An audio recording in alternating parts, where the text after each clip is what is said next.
Es muy fácil manejar el dinero cuando se trata de dinero ajeno. Pero cuando se trata de tu dinero, tú te relajas. Me tocó trabajar en un gimnasio, luego de dirigir una empresa que era de mi padre, con 200 empleados. Cuando tú tocas fondo, se filtran las amistades verdaderas. Se queda contigo de verdad muy poca gente. Tú más que nadie lo sabes, el tema financiero no es un tema de dinero, es un tema de comportamiento. Para que tengas una idea, mi cuota de deuda eran 89,000 pesos mensuales y yo ganaba 46. Federico, ser paciente.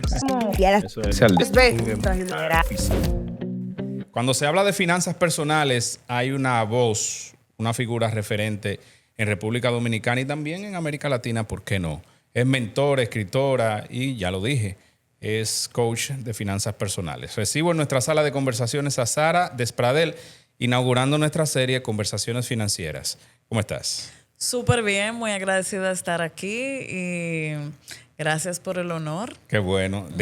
Ahora estás del otro lado. Del porque otro tú tienes lado, sí. Finanzas en Abundancia, Sí. que es tu podcast, que les invito también, que luego que vean la entrevista, entonces sigan el podcast de Sara. Sara, libros que han impactado tu vida de manera positiva. ¿Puedes citarnos algunos? Mira, me encantan los libros, me encanta leer. Te voy a empezar por uno que fue que me hizo dar un giro a mí y crear toda la parte financiera. Y el libro se llama Vives... es un trabalengua, pero es como que tu primera vida llega cuando te das cuenta que solo tienes una. Entonces, Wow, yo sí, sentía que ya yo interesante. me había reinventado, pero ese libro marcó en mí un apetito de salir de la rutina. Habla justamente de cómo uno cae en ese piloto automático, esa rutinitis. Sí. De eso habla el libro. También hay un libro que se llama Descubre tu magia, de Elizabeth Gilbert, que habla de cómo la parte artística y creativa que tenemos no necesita que tú pases trabajo ni hambre, ni ese criterio que uno tiene del artista, de que tiene que sufrir vicisitudes incluso financieras para que destaque. Entonces habla de cómo tú tienes que, si tú tienes que trabajar en como cocinero, como mesero, hagas eso para que eso cubra tu comida y no pierdas tu magia. Exacto. Entonces, ese libro me impactó. Entonces, ya en la parte financiera, obviamente, Padre Rico, Padre Pobre, porque era muy... eso marcó un antes y un después en el criterio y la educación financiera con que crecimos. Claro. Y que hablaba de ingresos pasivos, de libertad financiera. Entonces, ya con el tema de deudas, todo empezó en mí con un libro que se llama Vivir en Abundancia, de Sergio Fernández, que es también tiene incluso un instituto de formación de pensamiento positivo, pero hablaba de vivir sin jefe, hablaba de cómo, de un trabajo muy holístico con las finanzas. Y entonces ese libro me abrió las puertas a pensar en abundancia estando con puertas cerradas. Y ya endeudada, de Dave Ramsey, Transformación Total del Dinero. Ese te iba a mencionar. Ese es Sí. un libro exquisito, un libro tremendo que quien lo lea de verdad le transforma la visión que se tiene sobre el dinero. Sí. ¿Cómo caes en el mundo de las finanzas personales siendo tú administradora de empresa en realidad? Mira, fue como un resultado de una situación personal de quiebra, tras un divorcio, tras una quiebra de una empresa, donde entonces tuve que acudir a toda esa formación que yo aplicaba para las empresas, porque siempre he trabajado en la parte financiera, pero es muy fácil manejar el dinero cuando se trata de dinero ajeno, cuando se trata de presupuestos de otros, Sí. incluso una caja chica. Una persona que en una empresa cuida una caja chica, anda siempre pendiente de cada peso, de cada centavo. Pero cuando se trata de tu dinero, tú te relajas. Exacto. Entonces, me tocó justamente formarme, educarme para tomar control del dinero mío personal porque lo había perdido todo y estaba en una situación de deudas Bien delicada. bien delicada. Cuando tú te ves en esa situación así ya contra la pared, que las cosas que iban funcionando dejaron de funcionar, ¿en qué momento tú dijiste, espérate, vamos a reencauzar el barco porque hacia ahí es que yo voy? Ahora los amigos de Asociación Peravia Santo Domingo tienen una nueva dirección. Calle Rafael Augusto Sánchez, esquina Tiradentes, en el ensanche Naco, para ofrecerte todos los servicios financieros que tú necesites. Asociación Peravia de Ahorros y Préstamos, tu bienestar es nuestro compromiso.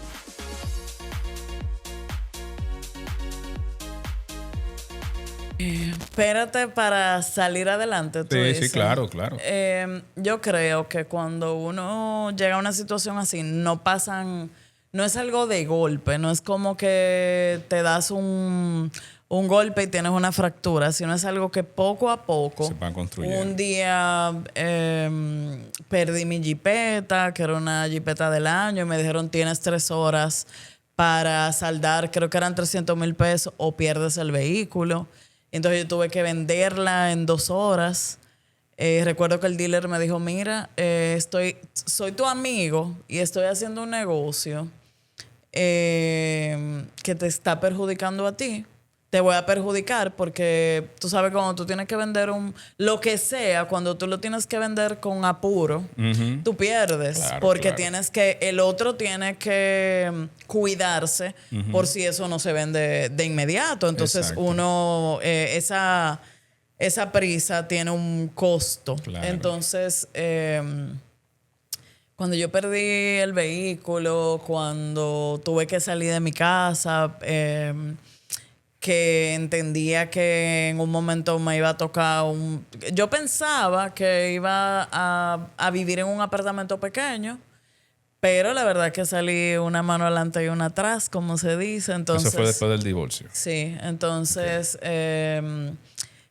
poco a poco, tú sabes, en lo que era como ir reensamblando la vida, pero también adecuándola a la persona que yo era en ese momento. O sea, donde quizás, por ejemplo, me tocó trabajar en un gimnasio, luego de dirigir una empresa que era de mi padre, con 200 empleados. Y entonces mi familia me decía, bueno, ¿cómo es posible que Sara Espradel esté en el counter de un gimnasio? Me tocaba hacer los depósitos. Cuando yo nunca había ido al banco a hacer una fila. Pero la empresa de tu padre fue la que quebró o era una empresa personal o cuando tú pasas... Todo pasó junto también. La de mi padre también pasó una situación, sí. Ok. Y entonces, como que en la familia, cuando pasa algo, pasa como en cadena. Sí. Y la verdad es que me hizo mucho más fuerte, me hizo más aterrizada. Yo siempre he sido muy luchadora, muy trabajadora, muy de generar, porque yo no recuerdo una época de mi vida en la que no haya trabajado. Entonces con papi siempre trabajábamos, pero ya desde una óptica de que necesito dinero para comer, Claro. de que no es que sobra, de que no es que el chofer, sino que yo misma tengo que hacer las cosas. Es como si tú explotas una burbuja y entonces entiendes la vida real, porque uno vive como un mundo paralelo, tú sabes.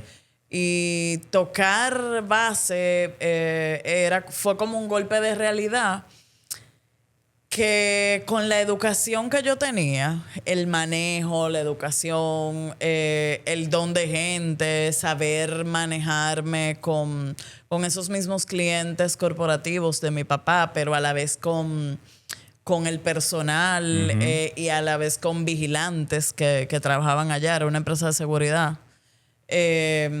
Eso a mí me abrió un mundo que todavía para mí ese es mi mayor activo, el tema de las relaciones. Sí. Entonces, cuando trabajaba en un gimnasio, yo podía gestionar y trabajar con clientes de muy alto nivel, porque yo te traía la educación, aunque en el momento no tenía recursos económicos. Okay. Y a veces eso que mencionaste anteriormente, uno, el que lo ha logrado todo, o que tiene todo en un momento, ya sea porque su familia se lo proveyó o por sus esfuerzos, vive en un mundo paralelo y no asimila o no cree que a uno le puede pasar. Dice, me está pasando a mí cuando yo lo tenía todo y ahora estoy derrumbado. Ese entorno familiar, cuando tú pasas por esa dificultad, ¿cómo tú sentiste? ¿Te apoyó? ¿Te juzgó? ¿Te criticó? ¿Cómo?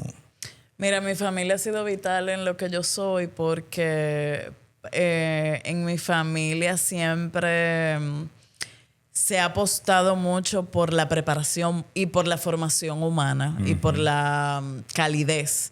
Entonces, no importa, mi familia viene de origen muy humilde, mis abuelos de Nagua, muy humildes, y del lado de mi papá, de La Vega y Constanza, muy humildes. A él le tocó empezar de cero. Entonces, esa humildad hacía que me quisieran teniendo o no teniendo. Yo era la misma estrella para ellos. Entonces, con mi familia nunca tuve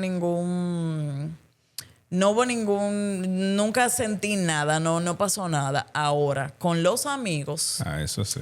Cuando tú tocas fondo, se filtran las amistades verdaderas. Sí, claro. Entonces, todavía conservo mis mejores amigos, que en ese momento realmente se limpió. O sea, se limpió el abanico de relaciones y amistades y se queda contigo de verdad muy poca gente. Claro, eso es como cuando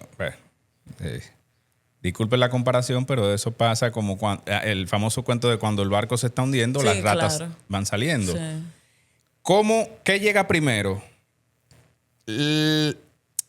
Los clientes para consultoría de relaciones públicas, de que relaciones públicas, ¿verdad que estábamos hablando de eso? Sí. De finanzas personales, o el contenido de finanzas personales que Sara crea para entonces captar clientes. ¿Qué llegó primero? Qué buena pregunta. Mira lo que pasó.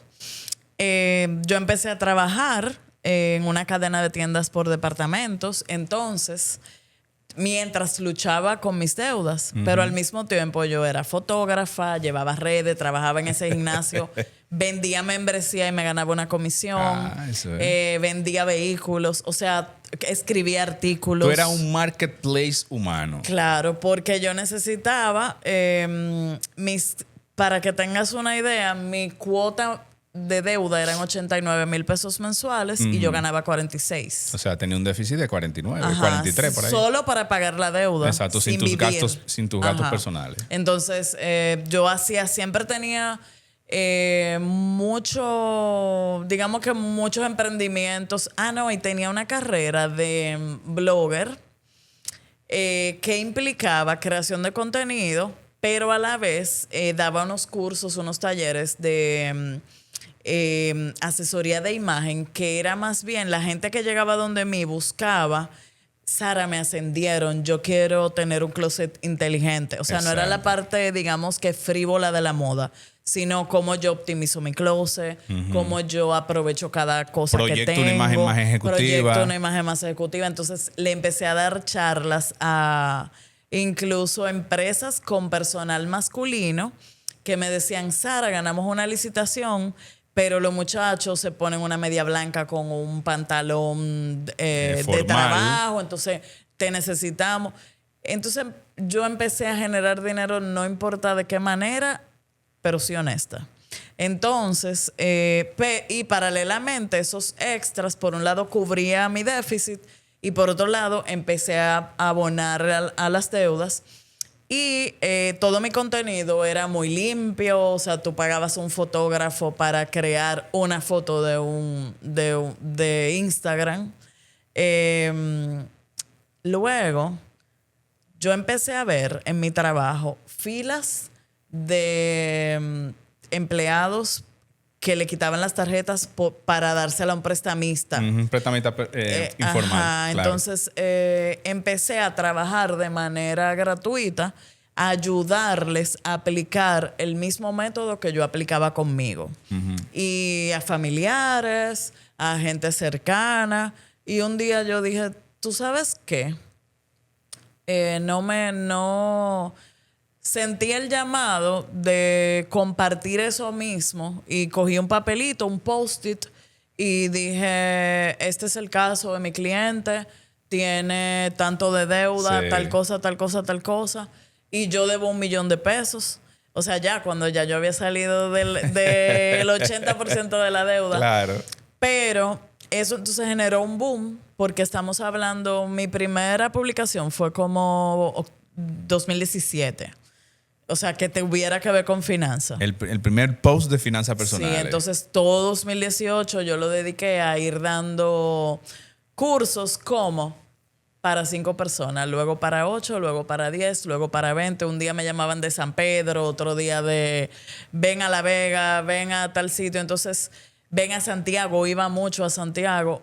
Y todos los sábados yo trabajaba sin falta porque yo mantenía mi trabajo original. Okay. Entonces yo hacía todo eso en mi tiempo libre o trabajaba de noche, luego de las 7 de la noche, quizá atendía a una gente, 2, pero empecé a compartir ese contenido original. Me decían, vas a dañar tu feed, vas a dañar tu marca, o sea, no se usaba nada orgánico ni nada financiero que no fuera súper estructurado y súper como limpio. Entonces a mí no me importaba. Yo iba compartiendo el contenido como lo hago hoy día, lo hago yo. Y entonces ya luego que vino pandemia, entonces ahí cambió toda la dinámica y me pusieron en fase en el trabajo. Entonces pude dedicarme 100% a trabajar con finanzas. Ok. Entonces ahí empezó todo el tema. Yo había hecho una primera gran conferencia para 300 personas y ese dinero que me gané de ahí, en lugar de salir a comprar una cartera, unos zapatos, lo que sea, yo usé ese dinero para robustecer mi página web.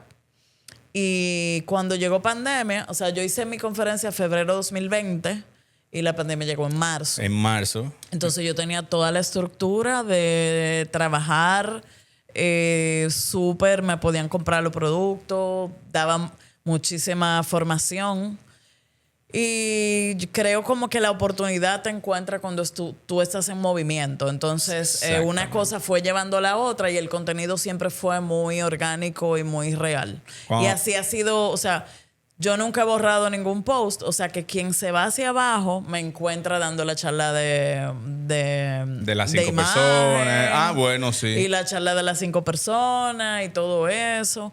Y entonces todo fue como en conjunto, pero sí, las redes ha tenido siempre un gran impacto en es mi fuerte. En tu desarrollo. Tú sabes que Sí. hay muchas personas que trabajan en consultoría, mentoría, etcétera, que quieren borrar su pasado de las redes sociales. Y que mira, borra eso, que tú hacías eso, que tú... Eso es parte de... O sea, si tú no cuentas ese proceso, nadie va a saber hasta quién... O el por qué eres tú o quién eres tú. Tú hablaste de eliminación de deuda bajo un método. ¿Qué método utilizaste? ¿Bola de nieve? Bola de nieve. Entonces, justo en ese momento... Vamos a explicarle a la gente, Sara, lo que es bola claro, de que es nieve. bola Porque hay de mucha nieve. gente que dice bola No, de y nieve. se lo voy a poner con un ejemplo, con lo que hablamos.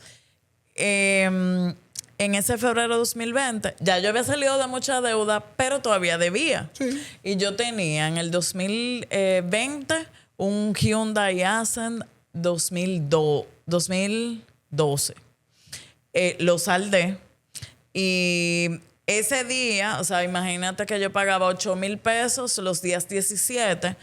Todos los días 17, como ya mi mente y mi estructura financiera estaban adaptadas a esos $8,000, ya se dirigía a la siguiente deuda. Exacto. Entonces, ese método bola de nieve implica que organices todas tus deudas de menor a mayor para que sientas ese alivio. O sea, imagínate, o sea, la sensación muy liberadora de tú decir, no debo mi carro. Ese dinero que yo usaba solo para pagar el carro lo voy a usar en otra cosa. Entonces ahí empieza justamente una bola de nieve donde tú a todo le pagas el pago mínimo y te concentras en una deuda a la vez. Okay. Entonces en esa charla había gente en Mercedes-Benz el año, en vehículos lujosos. Yo decía, señores, yo ando en un tal carro, pero no lo debo.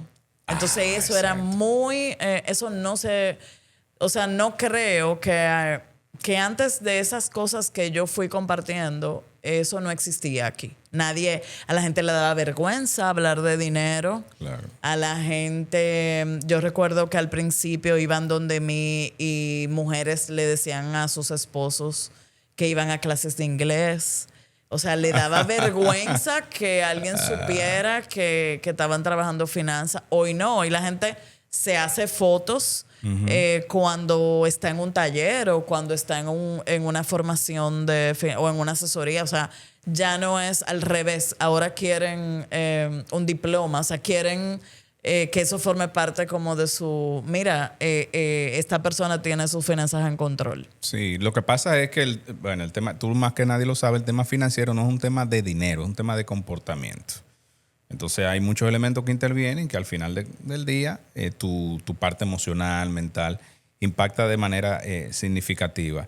¿Cuándo entonces tú dices o no dices, llegas ya a cero deudas y cuál fue esa sensación y decidiste convertirte en una mentora de finanzas personales?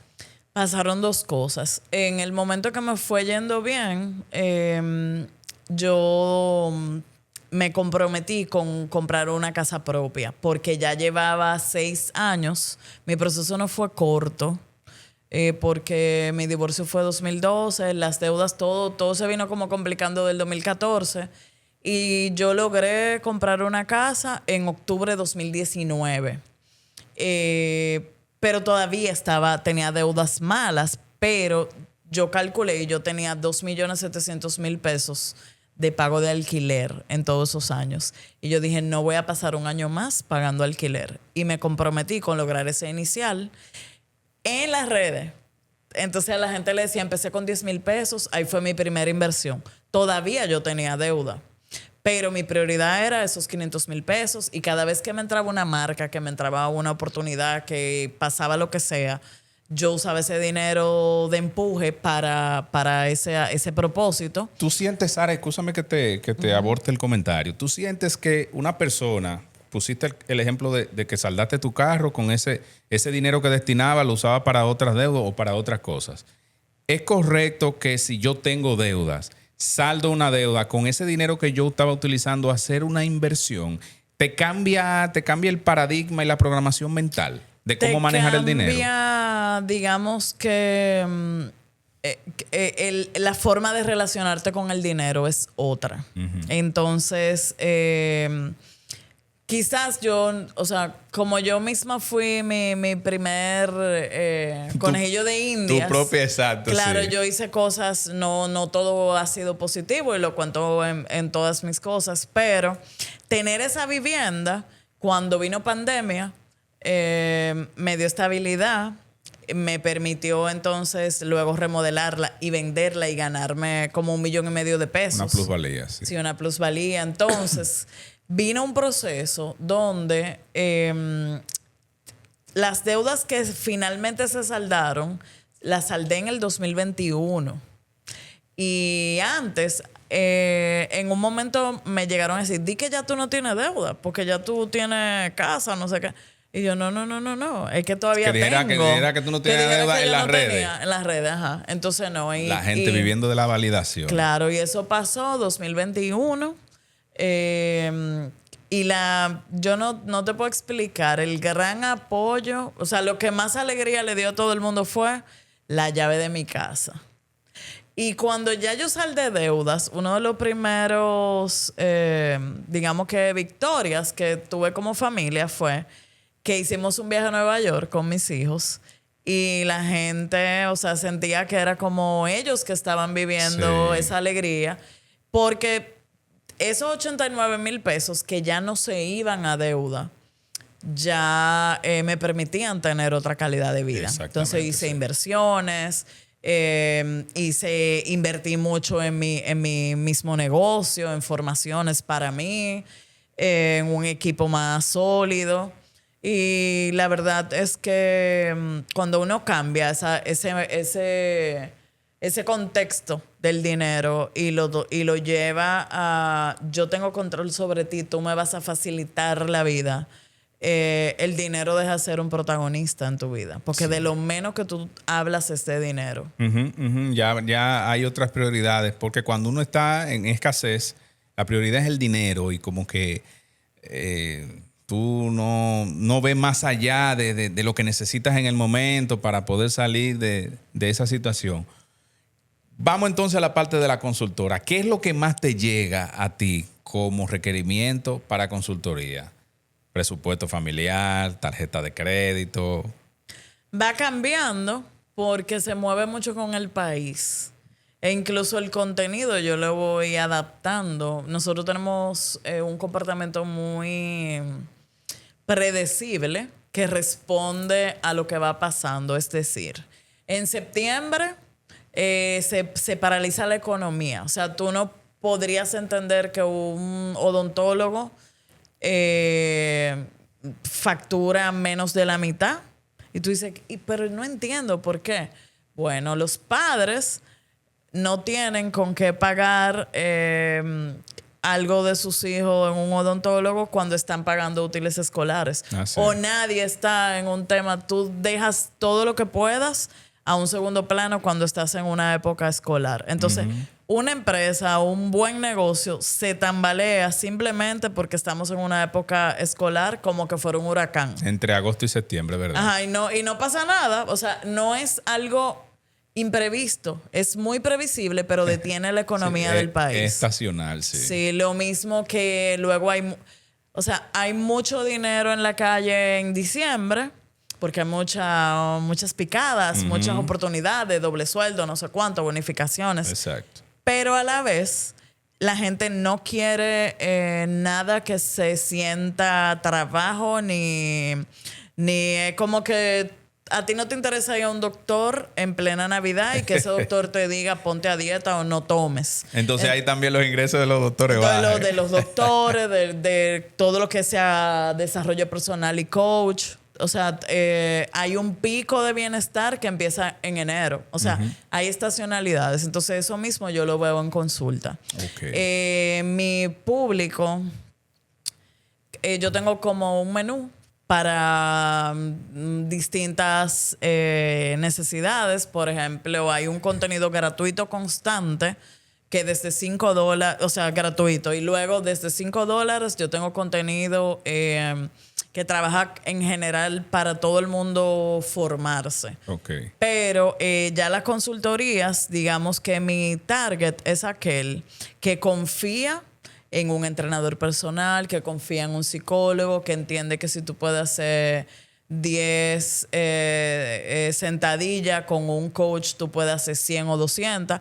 Ese mismo es el público que cree que un asesor financiero le va a hacer una vida más inteligente. Entonces, 9 de cada 10 de mis consultas obedecen a esa familia joven o ese profesional joven que quizá tiene negocio, tiene todo mezclado, quiere un futuro distinto. O jóvenes que dicen, yo no quiero repetir el manejo financiero de mis papás. Exacto. Entonces, digamos que la mitad sí es de personas endeudadas que quieren un plan, una salida y estrategia para ver quizás cosas que ellos no ven. Pero luego hay un grupo grande, cada día más importante, para gestión patrimonial. Tengo clientes que me dicen, me quiero retirar, aunque no lo creas, a los 40. Me quiero retirar a los 45. Ayúdame. No quiero hacer inversiones sin una estructura, por ejemplo, inversiones inmobiliarias, y quiero tener todo en control. Tengo mucha gente que quiere evaluar una decisión de compra de carro o de venta de algo o de consultas puntuales para momentos.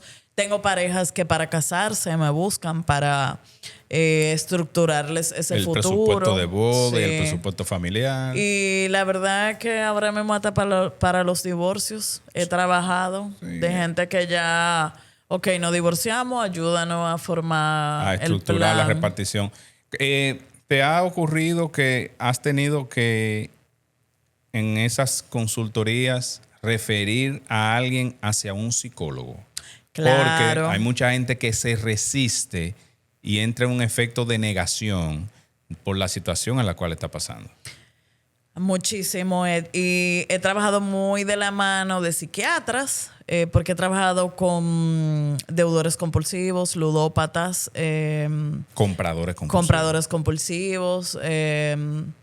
Entonces hay una relación muy directa de que yo te doy estructura, pero tú tienes que trabajar algún programa de apoyo. Las compras son una adicción. Se trabaja igual que cualquier enfermedad adictiva. Y la parte buena es que de todo se sale cuando la gente tiene propósito Sí. y busca la ayuda indicada. Dependiendo del tipo de situación que se presente, ¿qué más o menos puede durar una consultoría para estructurar o para organizar finanzas personales? Mira, lo mínimo, como para ya tener un plan y que tú sigas, deberían ser por lo menos 2 sesiones. Un plan de 2 sesiones donde primero se levanta ese plan.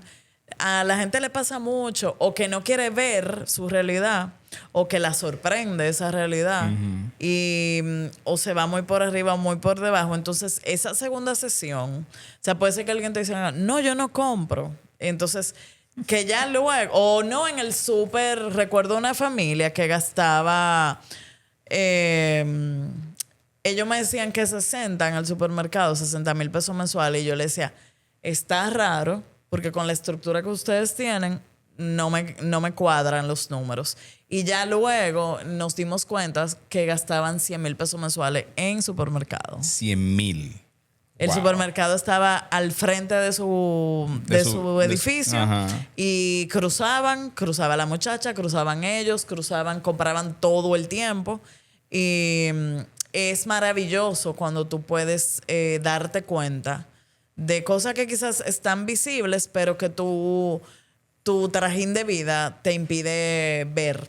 Y entonces esa segunda sesión te permite, te da mucha verdad. Entonces nos permite llegar muy lejos. Ya de ahí en adelante, digamos que yo he tenido personas que he guiado por más de 5 años, que han ido evolucionando con el tiempo. Y que nos vemos cada 4 meses o 2 veces al año. O sí hay personas que entonces sí la tengo que ver mensual. Yeah. Y entonces son máquinas de producir dinero y sirve la asesoría financiera no para restringir ni controlar gastos, sino para potenciar e ir llevando a la gente a un siguiente nivel de analizar rentabilidad, líneas de negocio, deja esto, que esto no te está dejando. Exactamente. ¿Qué te hace feliz? Claro. Y entonces se vuelve muy, digamos que, o sea, conecta propósito con dinero. Entonces esa es la parte que más me gusta. Vámonos entonces al cuco del dominicano. El dominicano quiere tener una tarjeta de crédito, pero entonces se convierte en un cuco para ellos.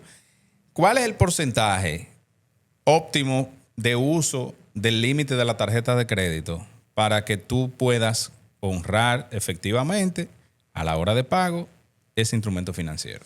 Mira, los libros dicen una cosa y hay que ver en esa... O sea, esa no puede ser una respuesta genérica. Homogénea, porque, sí. se recomienda, o sea, dicen los libros que uses el 50% del límite aprobado de tu tarjeta de crédito. Es decir, si tú tienes 10, que uses 5. Sí, pero si aquí te dieron una tarjeta de 30, luego te ofrecen otra de 100, como tú tuviste esa de 30 y tú dices, voy a tomar esta otra por si una emergencia. Llenas esa otra. Viene una tercera, porque como, mira, la del supermercado. Exacto. Entonces luego a la primera te le aumentan el límite a 100, tú no te diste cuenta, pero la usaste. Y de repente viene una cuarta tarjeta y tú tienes 4 tarjetas. Entonces si yo te digo, usa la mitad del límite aprobado, ¿de cuál? Exacto. ¿Hasta cuánto? Exacto. Entonces he visto, incluso hay como un gatillo abierto internacionalmente con las tarjetas de crédito de que una vez que tú pagas y tú eres un cliente atractivo para la tarjeta, el banco no te va a frenar mientras tú mantengas un pago de pago mínimo y tú mantengas esa línea de pago. Exacto. Pero el exceso de crédito luego te frena a que no te aprueben un préstamo hipotecario porque tienes el crédito copado en las tarjetas. Exacto. O que se te haga muy difícil incluso la logística de pagar costos de emisión, de renovación de una bandeja de tarjetas. El control del corte de cada tarjeta con relación al pago, lo que tiene que pagar el consumo. Sí, Entonces se trata mucho de entender que hay una tarjeta para cada estilo de vida. Es decir, mi tarjeta de viaje no me funciona si yo no viajo.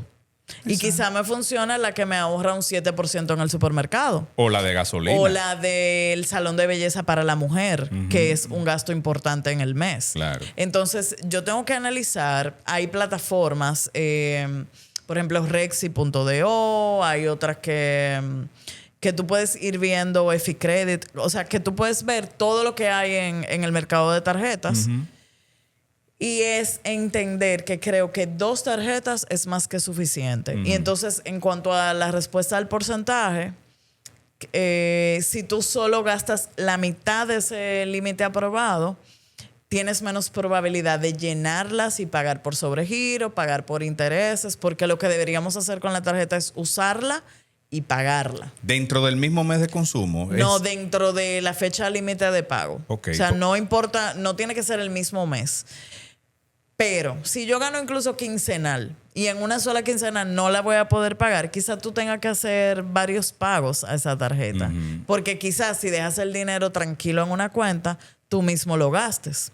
Entonces, tiene que ver mucho con cómo yo me manejo. Pero en general, fecha límite de pago, que tú pagues tu tarjeta de crédito. ¿El mínimo o el total? Lo recomendable es el total para no generar financiamiento. Lo recomendable es el total porque si no genera financiamiento. Ok, en el caso de un vehículo, hay gente que dice, mira, financiar un vehículo es lo más recomendable. Hay otros que dicen que no, que es mejor pagarlo al cash.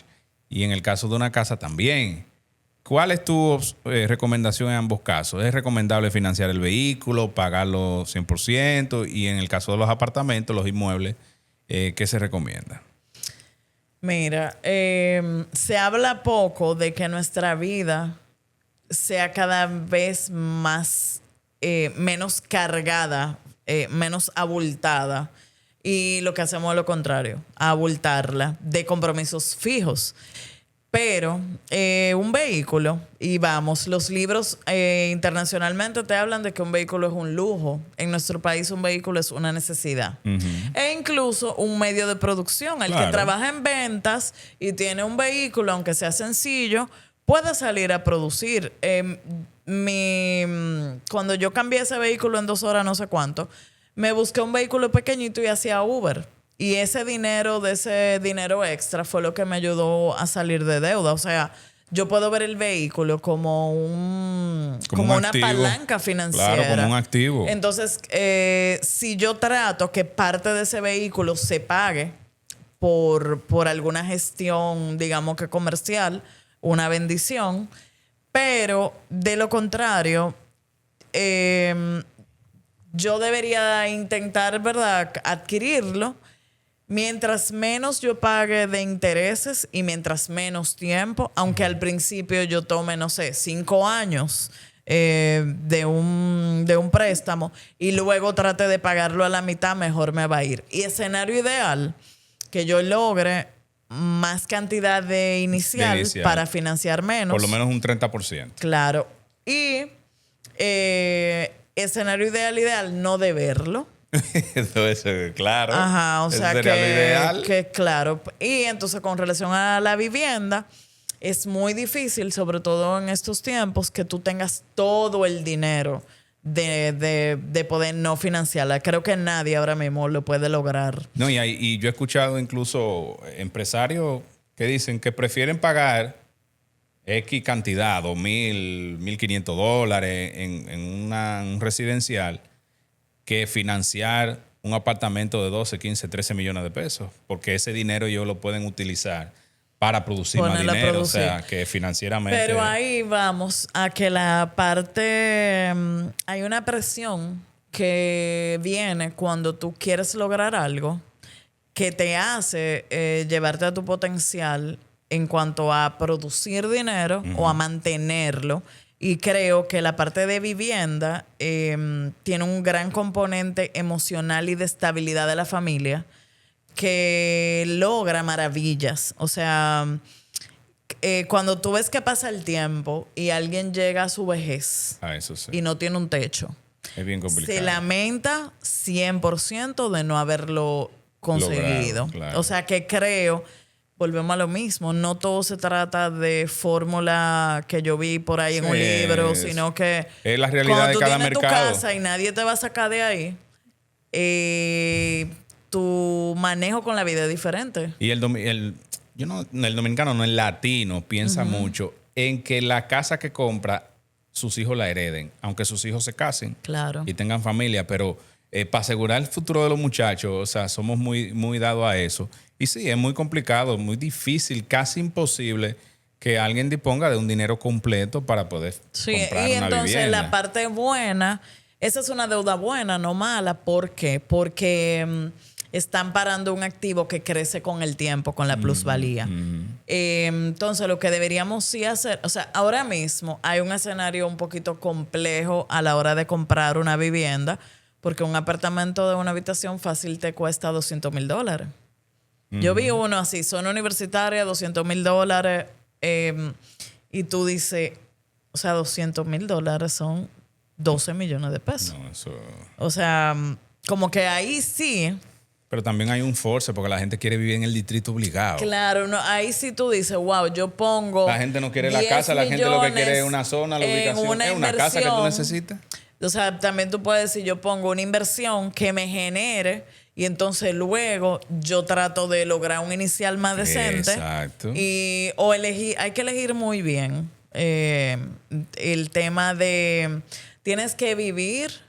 O sea, esa vivienda no puede representar más del 30% de todos tus ingresos. No, y hay algo... O sea, es entre la cuota o la renta. Sí, exactamente. Entonces, tú no puedes vivir en Piantini si tú tienes que vivir, no sé, en Almas Rosa. En Almas Rosa Segunda, en Almas Rosa Primera, en el Sancho Sama, en el Mirador Norte, eso va a depender. Yo leí La psicología del dinero de Morgan Housel.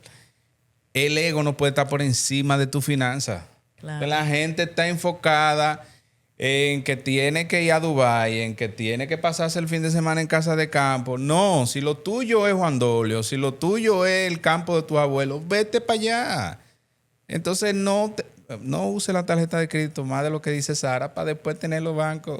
Ayer salió hay un meme por ahí muy interesante que dice, si tú quieres que alguien te extrañe y te llame, atrásate en una cuota bancaria. Mira, Sara, tú tienes infoproductos como una guía financiera, creo que tienes ebook y todo. Vamos a hablar un poco de eso antes de concluir. Mira, la guía financiera es Avanza, que es como todo el sistema que yo he ido probando con los años. Ya he lanzado 7 guías, una por año. Ese es un producto de enero, o sea, muy puntual. Entonces ya luego ahora mismo tenemos unos retos para recibir material grabado y encuentros semanales. Qué bueno. Que hacia ahí se está moviendo mucho porque es una forma económica de ir cambiando estructuralmente como esa forma, esos patrones y ese manejo financiero, y a la vez nos encontramos una vez a la semana. Entonces están esos productos, hay talleres presenciales de inversiones, de traducir ese lenguaje muy técnico y que la gente le da miedo hasta preguntar porque se siente ignorante, tú sabes, le da miedo, no saben, o ahora hay tanta información que tú no sabes cómo aterrizarla a tus finanzas. Y entonces constantemente yo me mantengo en uno o en otro. En mi página web lo voy compartiendo. ¿Y qué tiempo tiene con el podcast? Yo tengo con el podcast desde pandemia del 2020. Tengo ya 300 y tantos episodios. 15 episodios, sí. Sí, Nunca he parado de qué temporada está. Yo digo a la gente, mira, la gente lo apaga a veces, pero he ido... ¿Qué le pasa al podcast? El público es totalmente diferente de mi Instagram. Sí. Hoy día el 30% es de Estados Unidos y un 24% de México, por encima que de República Dominicana. Entonces es otro planeta, o sea, y hablo... Entonces, en cuanto al contenido, estoy trabajando contenido para ellos. Okay. Que antes no, antes yo unificaba todo el contenido, pero entendí que son públicos diferentes. Tú lo estás regionalizando. Sí, es interesante. Son públicos diferentes. El que está en la comunicación digital, debemos entender eso. No hacer demasiado contenido local. Porque el contenido que se produce para YouTube, para Instagram, tiene que ser un contenido exportable. Porque si tú te enfocas nada más en hablar de cosas dominicanas, el de Estados Unidos, el de España, te puede ver el dominicano que está en la diáspora, pero hay un público interesante en Sudamérica. En Perú se producen unos podcasts de negocio estupendos, buenísimos. En España por igual. Entonces hay que tratar de generar ese contenido que en el mundo del marketing se le llama evergreen, que permanece en el tiempo y que abarca diferentes culturas y diferentes regiones. Estimada, muchas gracias por este tiempo. Gracias. Nos debíamos este café. Debe el café. Es agua que estamos bebiendo. Yo no bebí café esperando el café. No debemos ese café ejecutivo. Claro. A mis amigos de Nestlé, de Cora, de Café Santo Domingo. Claro, muy bien. José Antonio, Bulpré Café. Vamos a ver qué hacemos, hermano. Juan Valdés tiene que estar presente aquí. Y en el podcast de Sara también. Sí. Vamos a darle ese doble play de patrocinio ahí. Gracias, Sarita. Gracias, muy amable. Por este tiempo. Siempre. Por eso yo le digo a mis invitados, aquí no hay esquema de entrevista. Aquí tú puedes venir relax. ¿Cuál es el código de vestimenta? No. Esto no es un acto oficial. Esto es un podcast para conversar. Recuerden que aquí hablan las marcas y hemos tenido a Sara Despradel con nosotros, una marca referente en el mundo de la consultoría de las finanzas personales. Asimismo, @Sara Despradel es su... Sara Despradel M. Sí. El apellido de la doña, para que no la dejen fuera. Sara Despradel M es su Instagram. Y bueno, avanza.com.do es tu plataforma donde usted puede encontrar todo el contenido educativo sobre finanzas personales. Nos vemos en la próxima. Pásenla bien. Esto ha sido Café Ejecutivo. Federico, los serpientes. Eso es.